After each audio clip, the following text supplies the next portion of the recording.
Hizi taarifa jamani wapendwa, sio stori na wala sio maelezo kama ya kwenye gazeti, bali ni taarifa ambazo zinasadifu yaliyomo. Hali ya dada yetu Mange Kimambi kwa sasa haiko vizuri jamani. Kwa wale ambao kidogo wamesoma, yani nikizungumza issue ya respiratory system ya mwanadamu, kama ambavyo inaeleweka kwamba issue ya sasa kwa dada yetu imekuwa ikimsumbua, achana na ugonjwa wa kansa ambao tayari imekuwa ni tetesi kubwa sana ikionekana kumtafuna dada yetu Mange Kimambi.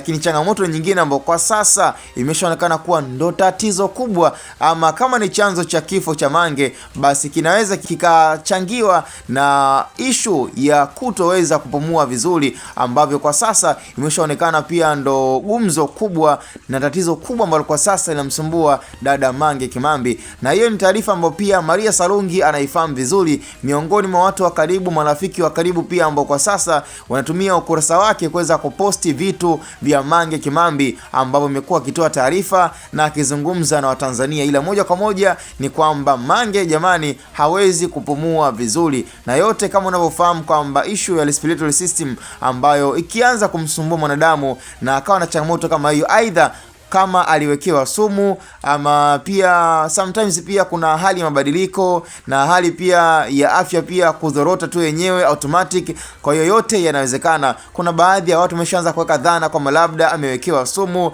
lakini na imani kabisa kwamba kama ni nafasi ambayo tayari ilipangwa iweze kutokea hivi kwa Mange Kimambi, basi haina haja na hatuna budi kuweza tu kukubaliana na haya ambayo kwa sasa yanaendelea kwa Mange Kimambi. Lakini moja kwa moja Watanzania kila mmoja ana la kusema kwa upande wake. Kuna wale ambao wanamuombea Mange Kimambi mabaya, lakini pia kuna wale ambao wanamuombea Mange Kimambi mazuri. Kila mmoja ana uhuru kuzungumza kila ambacho anakitaka na kukisamia kwa Mange Kimambi. Sasa ningependa tukutane kwenye upande wa comment, uniambie kwa hili ambalo umelisikia kuhusu Mange, una lipi la kuzungumza, liwe zuri liwe baya. Nafikiri uwanja ni wa kwako wewe. Hii hapa ni Hatboy Media.